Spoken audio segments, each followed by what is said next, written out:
मानसिक शांति के लिए मैं एक उपनिषद का छोटा सा वाक्य लेकर के अपनी बात शुरू करूंगा, और जहां मैं पूछूं ना तो जरा जवाब देते रहिएगा बस। उपनिषद कहती है, यो वै भूमा तत्सुखम न अल्पे सुखम अस्ति।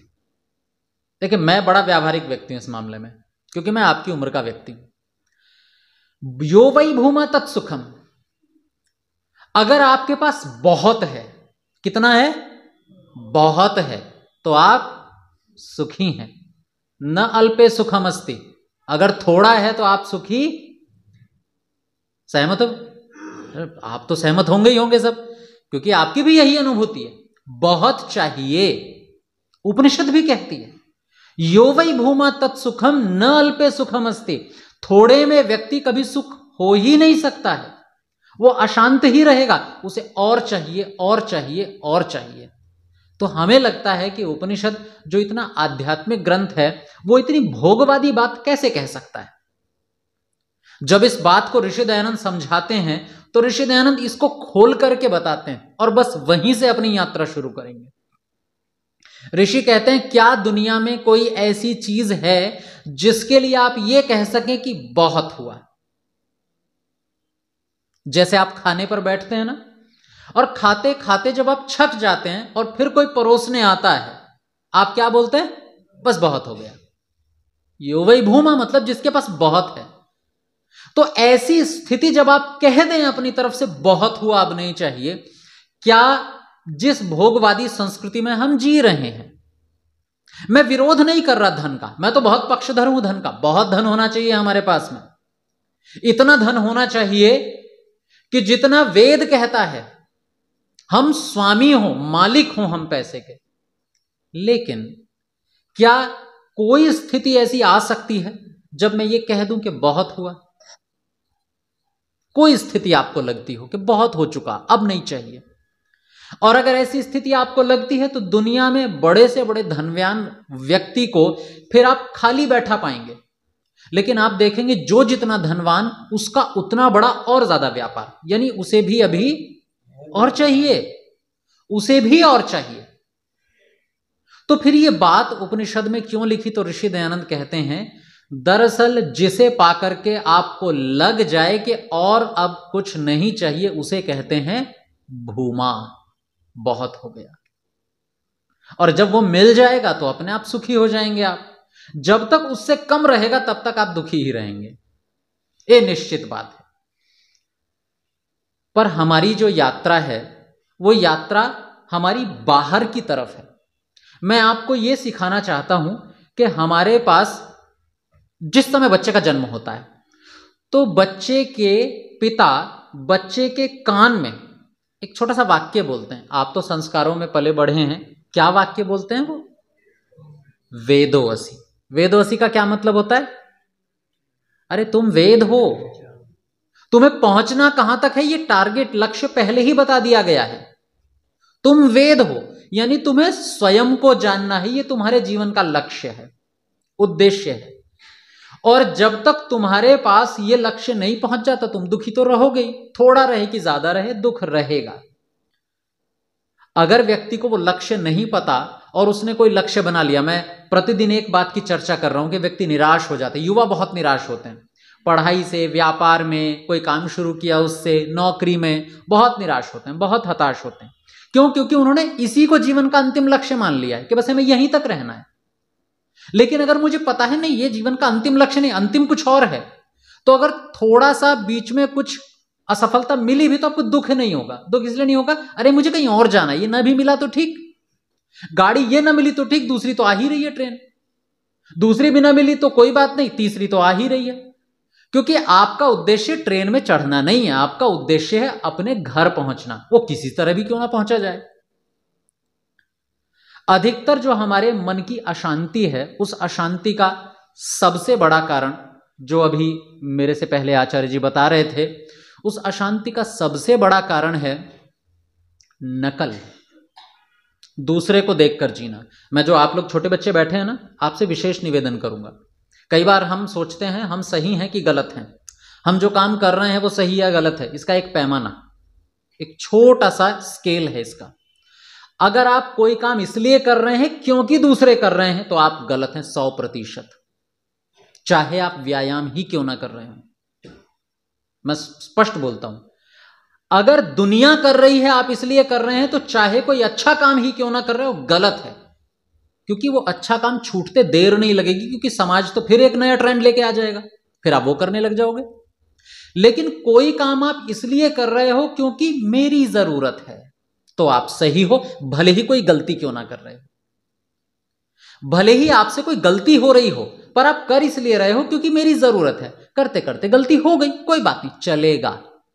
लेकिन मानसिक स्थिति यह है कि दुनिया कर रही है। मुझे बाल इसलिए ऊपर छज्जा बढ़ाना है क्योंकि दुनिया बढ़ा रही है। मुझे कपड़े आड़े टेढ़े इसलिए पहनने क्योंकि लोग पहन रहे हैं। मुझे एक आईफोन इसलिए चाहिए क्योंकि लोगों के पास है।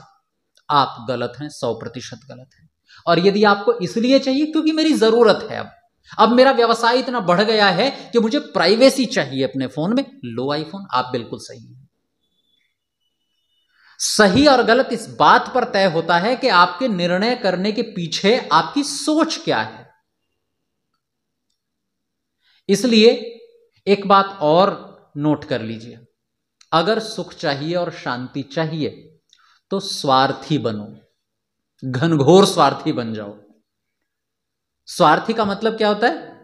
आपका नाम भूल गया मैं, क्या था? हाँ, आप ही तो चर्चा हुई थी पहले जी, पद्म जी। अच्छा, हाँ, जान पहचान का यही नुकसान होता है, सभा में बैठ के बातचीत करनी पड़ती है फिर।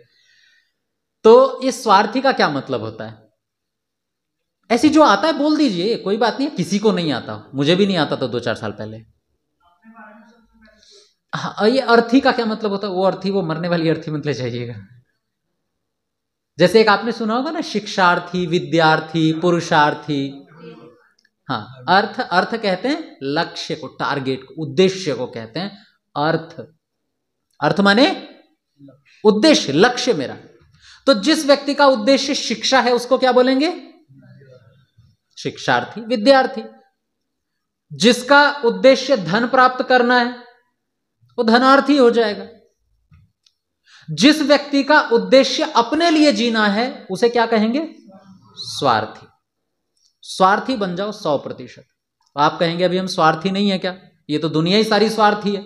आप स्वार्थी बनने के लिए कह रहे हो? हाँ, इसलिए बनने के लिए कह रहा हूं क्योंकि हमारे अधिकतर काम हमारे लिए होते ही नहीं है। समस्या यहां से शुरू होती है। जैसे मैंने आपको अभी कहा कि हम यदि कहीं शादी में जा रहे हैं तो मुझे कपड़ा कौन सा पहनना है ये इस बात पर निर्भर नहीं करेगा कि मेरे ऊपर अच्छा कौन सा लग रहा है, वो इस पर तय करेगा कि ऐसा कपड़ा कोई और तो पहन के नहीं आया। ये वाला डिपार्टमेंट ज्यादा करता है ऐसे काम। दूसरे के पास देखो कि बात कितनी सही है मुझे नहीं पता, पर एक बार मुझे कुर्ते खरीदने थे और मैं अपने कुर्ते खरीदने के लिए, मुझे पता चला कि फैब इंडिया पर अच्छे कुर्ते मिलते हैं, मैं लेने चला गया। पुरुषों के भी मिलते हैं, एक जैकेट भी लेनी थी वहां से मुझे। मैं चला गया तो वहां पर साड़ी लगी हुई थी, हर साड़ी एक अलग रंग, एक अलग डिजाइन की। मैंने कहा भाई कोई 2 साड़ी एक जैसी है ही नहीं इसमें। अरे बोले मारा मारी, लोग हमारे पास आ जाए गला पकड़ लेंगे हमारा, महिलाएं। मेरे जैसी साड़ी ये पड़ोसी को दी कैसे? तो बोले कंपनी बनाती नहीं है एक जैसी 2 साड़ी। ऐसा होता है क्या? मुझे नहीं पता, पर जो सुनने को मिला बस वो बता रहा हूं कि एक जैसी साड़ी कंपनी एक शहर में तो कम से कम नहीं भेजती, एक स्टोर पर नहीं भेजती, नहीं तो मारामारी हो जाती। स्त्रियों के मामले में, पुरुषों के मामले में तो आपको 100 एक जैसे मिल जाएंगे।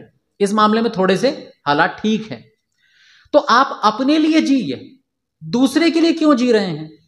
मुझे क्या खाना है ये आज मैं दूसरे को देखकर तय करता हूं। बताइए आज जो आप भोजन कर रहे हैं उसमें से कितना भोजन वो है जो मौसम के हिसाब से पैदा हो रहा है। कल अभी चर्चा चल रही थी कि लोग इस बात में ज्यादा शान समझते हैं कि वो फल आए जो मौसम का है ही नहीं। सर्दी में आम चाहिए, सर्दी में खरबूजे चाहिए, गर्मियों में इन्हें करेले चाहिए। अरे करेला बरसात का फल है भाई। हम भगवान से ज्यादा बुद्धिमान नहीं है। अपने लिए सोच करके काम कीजिए, जो मुझे ज्यादा अच्छा लग रहा है, जो कपड़ा मुझे पहनने में ज्यादा अनुकूल है वो पहनिए। लोग पहन रहे हैं इसलिए मत पहनिए। स्वार्थी बन जाइए, अपने लिए काम कीजिए और एक बार करके देखिए, आपके आधे से ज्यादा दुख दूर हो जाएंगे भाई। और आधे से ज्यादा दुख है ही इसलिए क्योंकि लक्ष्य कोई दूसरा है। आपने अपना आइकन, अपना आदर्श कोई ऐसा व्यक्ति बना रखा है जिसके जीवन के कोई तौर तरीके ही नहीं है जीने के, उसके पास गाड़ी है इसलिए मुझे चाहिए, मुझे जरूरत है इसलिए नहीं चाहिए। बस यहां से दुर्घटनाएं शुरू हो जाती हैं। फिर सवाल आता है तो क्या हम कमाना बंद कर दें, क्योंकि मेरी जरूरत तो बहुत कम है ना। कमाना बंद मत कीजिए, बस एक गणित छोटा सा मैं सिखाना चाहता हूं आप लोगों को। आप में से कोई पैसे वैसे देना चाहता हो तो अभी दे दीजिएगा। कोई देना चाहते हो? अरे यूपीएससी वाला, आप ही दे दो। कुछ लाए हो कि नहीं लाए हो? आचार्य जी आपके पास है 100 का नोट। देखो ये गणित मैं प्राय लोगों को सिखाता हूं क्योंकि ये गणित आना चाहिए, ये गणित आना बहुत जरूरी है। ये जब तक नहीं आएगा ना तब तक गड़बड़ चलती रहेगी। क्या दयानंद सरस्वती कहते हैं पैसे नहीं कमाने चाहिए? वो तो कहते हैं खूब कमाने चाहिए। क्या हमारे ऋषि मुनि कहते हैं पैसे नहीं कमाने चाहिए? वो कहते हैं खूब कमाने चाहिए। पर क्या आपको ये पता है कि जरूरी क्या है? पैसा जरूरी है या मैं जरूरी हूं? चलो भारतीय दृष्टि से इस पर थोड़ा सा चिंतन करते हैं, साथ में जुड़े रहिएगा बच्चे, ठीक है? आपके काम की बात है। इसे संस्कृत में क्या कहते हैं? अभी अभी बोला था मैंने, अर्थ। क्या कहते हैं इसको? और इसीलिए जो डिपार्टमेंट इस पर चलता है, उस पर जो किताबें लिखी जाती हैं उसको क्या बोलते हैं? अर्थशास्त्र बोलते हैं, है ना? ठीक है बच्चे, अर्थशास्त्र ही बोलते हैं उसको। वो पूरा डिपार्टमेंट ही अर्थशास्त्र पर चलता है। चाणक्य ने लिखी है ना पुस्तक। तो अर्थ माने क्या हुआ? पैसा। अभी वो दूसरा वाला अर्थ अलग रख देते हैं। अर्थ का मतलब होता है पैसा, और अर्थ का दूसरा मतलब क्या होता है? उद्देश्य हमारा। यानी कि हमारा जो उद्देश्य है उसी को हम पैसा या धन बोलते हैं। यहां तक बात क्लियर हो गई, स्पष्ट हो गई है? अब सोचिए कि हमें यात्रा यहां से वहां करनी है, वहां से यहां करनी है, तब आपको पता चल जाएगा कि क्यों शास्त्रों में लिखा है धन के पीछे मत भागो, और यह भी लिखा है कि धन खूब कमाओ। ये उल्टी बातें क्यों चल रही हैं? उल्टी नहीं, ये बिल्कुल सीधी बात है। हमारे दुखों की शुरुआत ही यहां से होती है। तो जब हम इसको धन कहते हैं, अर्थ कहते हैं, पैसा कहते हैं, तो बताइए क्या सच में कौन कौन मानता है कि ये धन है, ये पैसा है? किस किस को लगता है ये पैसा है? सच बोलिएगा एक तो। बिल्कुल सही, ये छोटे बच्चे इसीलिए पसंद आते हैं। मुझे नचिकेता इसलिए पसंद आया, वो सच बोलता है तुरंत। बाकी तो सोचते रहते हैं उठाऊं कि ना उठाऊं।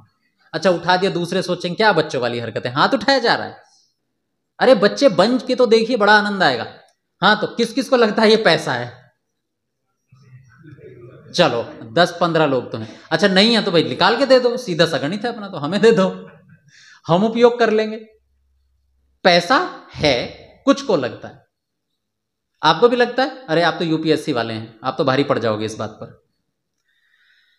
तो जिनको लगता है ये पैसा है, मैं एक छोटा सा निवेदन कर दूं, अगर ये पैसा है तो हमारे उर्जित पटेल जी थे उस समय, जिस समय का ये हस्ताक्षर है, गवर्नर, तो इस पर एक वाक्य लिखा होता है। याद है बच्चे क्या वाक्य होता है? कौन सा वाक्य लिखा होता है? हाँ, मैं धारक को 200 रुपए अदा करने का वचन देता हूं। बहुत अच्छे से पढ़ा है आपने, और ये तो बुद्धिमान हैं ही, बड़े लोग हैं। ठीक है बच्चे, मैं धारक को 200 रुपए अदा करने का वचन देता हूं। मतलब ये धारक कौन है? ये धारक कौन है बच्चे? नहीं, जिसके साइन है वो धारक नहीं है। धारक कौन? अरे जिसने धारण कर रखा है, मेरे हाथ में, मेरा है ये, जिसके हाथ में वो धारक। तो गवर्नर क्या कह रहे हैं कि मैं धारक को 200 रुपए अदा करने का वचन देता हूं। 200 रुपए मेरे हाथ में, मुझे वचन चाहिए ही नहीं, मुझे गवर्नर से कोई वचन नहीं चाहिए, मेरे हाथ में है भाई पैसे। लेकिन अगर ये वाक्य इस पर लिखा है तो इसका मतलब ये 200 रुपए नहीं है, तभी तो गवर्नर को लिखकर देना पड़ रहा है कि मैं 200 रुपए देने अदा करने का वचन देता हूं, दूंगा मैं तुम्हें। इसका मतलब ये 200 रुपए, फिर 200 रुपए क्या है? 200 रुपए है, बिल्कुल 200 रुपए है वो जो इसको देकर के आप खरीदोगे, वो है वास्तव में 200 रुपए। उदाहरण के तौर पर आपने 200 रुपए में जुराबे खरीदी, वो है वास्तव में 200 रुपए। ये 200 रुपए नहीं है। एक संशय दूर हुआ कि नहीं हुआ? ये 200 रुपए नहीं है। अगर ये सच में 200 रुपए हैं तो जिस समय अमरनाथ में जब यात्रा हो रही थी और बहुत बड़ी जो है बाढ़ आ गई थी, बादल वगैरह फट गए थे, तो इस 200 रुपए की कोई वैल्यू ही नहीं थी। लोग लिए घूम रहे थे, कुछ मिल जाए खाने को नहीं था, कुछ पीने को नहीं था, कुछ सारे पानी में रेत मिली हुई थी, न खाने को न पीने को, भूखे मर रहे थे लोग। ये पैसा नहीं, ये 200 रुपए नहीं है। 200 रुपए है वो जो इसे देकर के आप खरीदोगे, ठीक है, अपने लाभ के लिए खरीदोगे। अब जो गवर्नर है फिर क्यों लिखता है कि मैं आपको 200 रुपए दूंगा? क्योंकि दुनिया में जब कुछ भी खरीदने को नहीं बचेगा, कुछ भी नहीं बचेगा, या दुनिया का हर व्यक्ति ये कह देगा मैं इस नोट को लेकर के, जैसे आचार्य जी अभी बता रहे थे, मॉरिशस में गए, नोट दिया, उन्होंने कह दिया हम हमारे लिए किसी काम का ही नहीं है, ये जाओ भारत में। भारत के गवर्नर ने कहा है कि वो तुम्हें देगा, हमारे गवर्नर ने तो नहीं कहा ना। तो जब आप भारत में आओगे और दुनिया में हर व्यक्ति को यह कह देगा मैं इसे नहीं लेता, उस दिन भारत सरकार को जब दोगे तो भारत सरकार 200 रुपए के मूल्य की कोई चीज आपको देगी, ये उसकी गारंटी है। तो धन वास्तव में क्या है? वो जो इससे हमें खरीदना है वो वास्तव में धन है। स्पष्ट? ये केवल कागज का टुकड़ा है, कल बंद हो सकता है और कुछ नहीं है। उदाहरण के तो हुआ भी है, अभी 2000 के बंद हो गए, उससे पहले 500 का बंद हुआ था, 1000 का बंद हुआ था, एक साथ बंद हुए थे। इसे आप यूं समझिए, एक उदाहरण छोटा सा लीजिए कि जैसे एक व्यक्ति की बड़ी दुकान है, लाला जी की दुकान है, लाला जी की दुकान पर एक छोटा सा कर्मचारी काम करता है। कर्मचारी के यहां कोई कार्यक्रम है, उसे राशन खरीदना है, लाला जी से उसने कहा पैसे दे दीजिए, मेरा वेतन दे दीजिए, मुझे जाकर के सामान खरीदना है।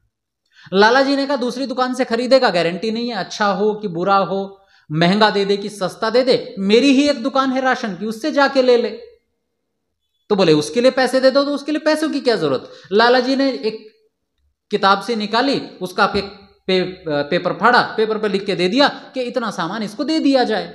वो गया पर्ची लेकर के और उसने दिखाया देखो लाला जी के साइन है, और लाला जी ने कहा मेरी राशन वाली दुकान से राशन ले लेना। तो ये नोट बिल्कुल ठीक वैसा ही है जैसे लाला जी के फटे हुए कागज पर किए गए साइन कि इतने तक का सामान दे देना। तो गवर्नर ने भी क्या रखा, भैया मेरे साइन नीचे हैं, इतने तक का दे देना, इसने मेहनत की है इतनी, इसने 1 महीने तक इतनी मेहनत की है, मुझे पता है, तो दे देना इसको सामान, बस ये इतने से काम का है, इसे रख दो जी। अच्छा तो किसी काम का नहीं, तो ये तो पैसा नहीं है। अब थोड़ा सा एक कदम और आगे बढ़ते हैं।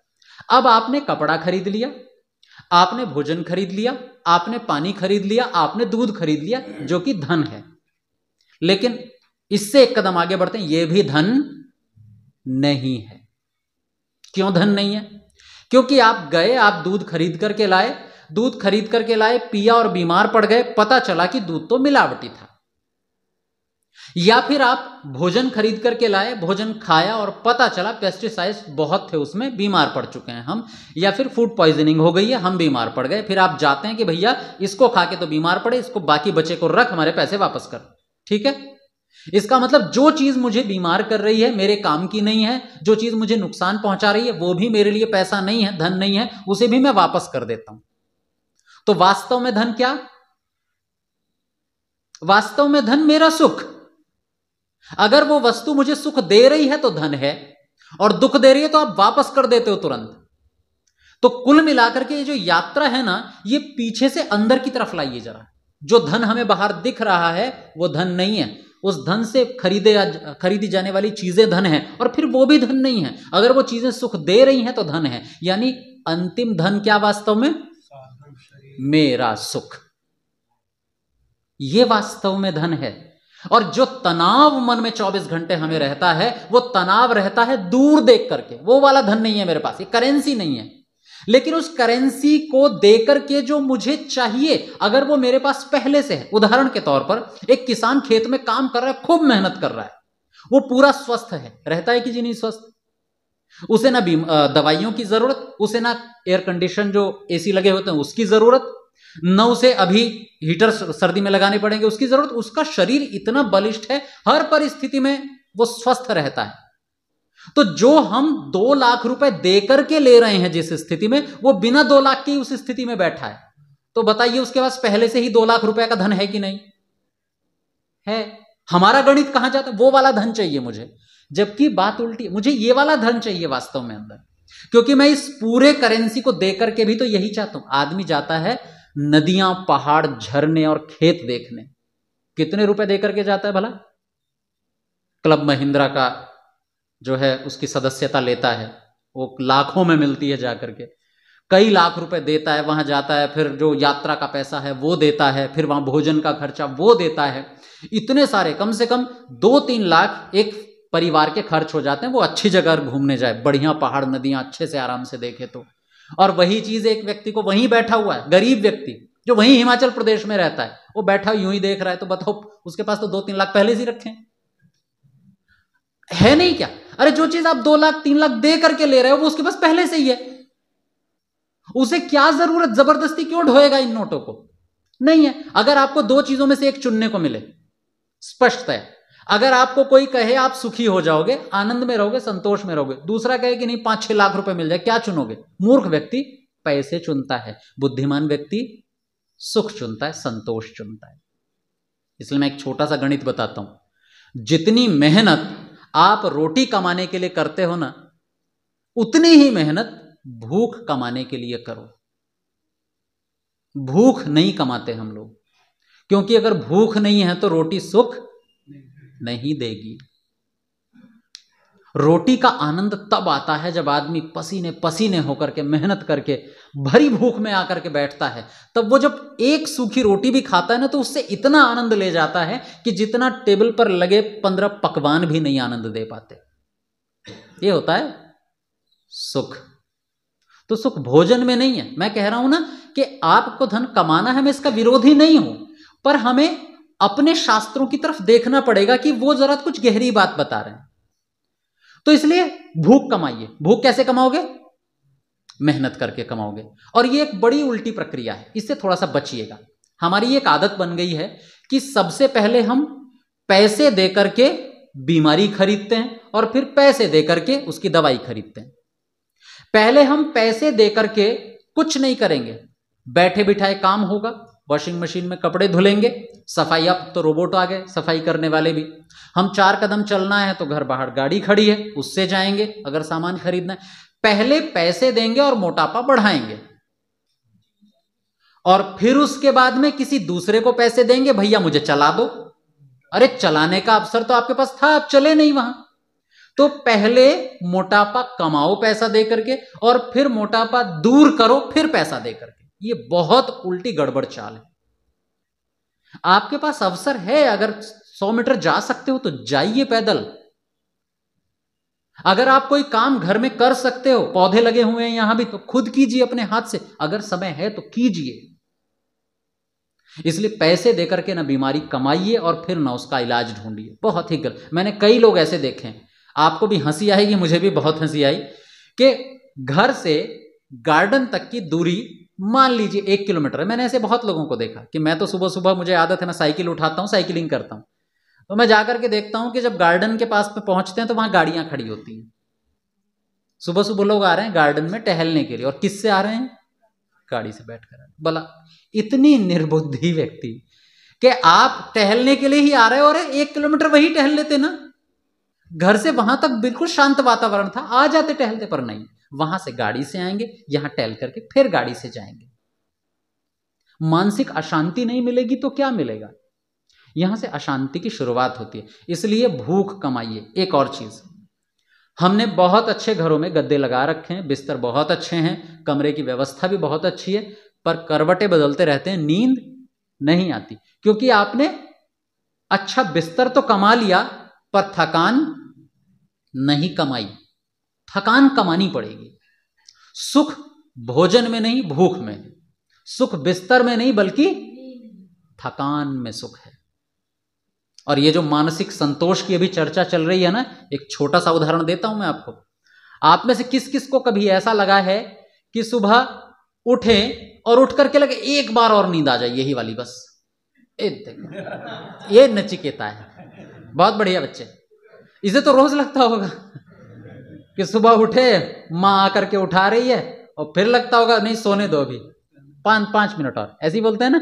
हाँ, बड़े लोगों में से किसी को लगता है कि एक बार और आ जाइए नींद बस। कभी आई है, चलो अभी ना आई हो, कभी कभी तो आई होगी ना। हाँ, कभी आई होगी जरूर। पता है उस अवस्था को क्या बोलते हैं? उसे बोलते हैं सुषुप्ति। अगर भरी नींद आ रही हो आपको, और कोई आपको कहे चलो गाड़ी में घुमा के लाते हैं आपको, जाओगे? वही वाली नींद जिसके लिए मैं बात कर रहा हूं ना, वो बड़ी मीठी मीठी प्यारी प्यारी, जैसे कानों में कोई बांसुरी बजा रहा हो, ऐसी नींद आती है। और अगर कोई कहे पकवान बनाया खाना खा लो, तो आप क्या कहते हो? नहीं चाहिए, अभी सोने दो। कोई कहे बढ़िया सी फिल्म आ रही है देख लो, नहीं, सोने दो।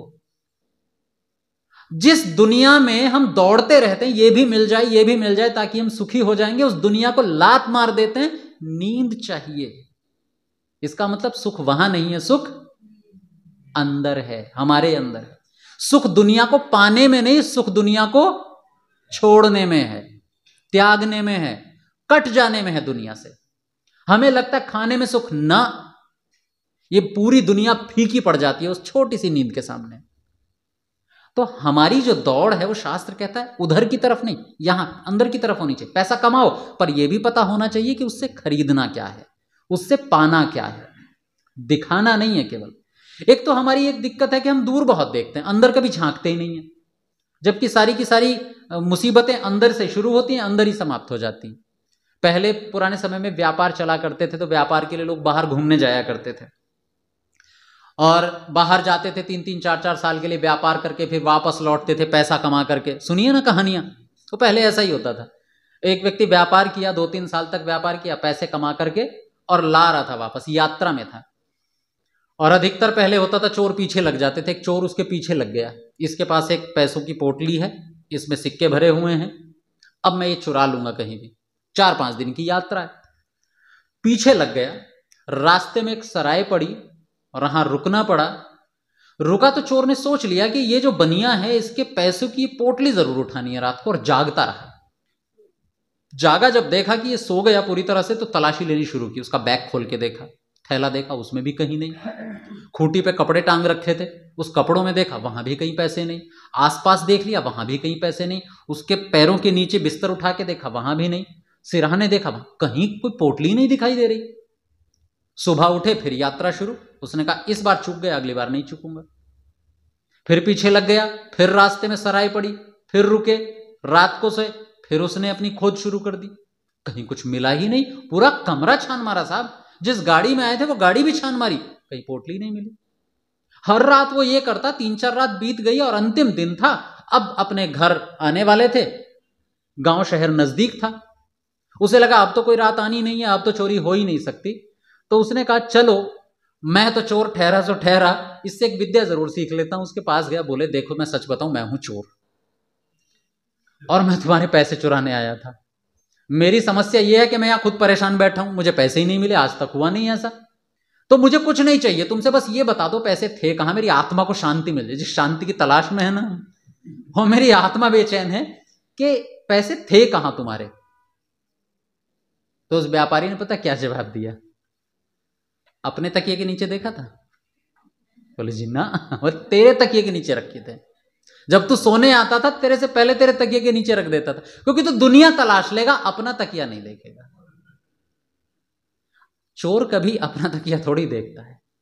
हमारी तलाश भी ऐसी, हम पूरी दुनिया खाक छान मारते हैं, जबकि समस्या अपने अंदर रखी हुई है। उस अपने अंदर की समस्या को हमें ढूंढना है।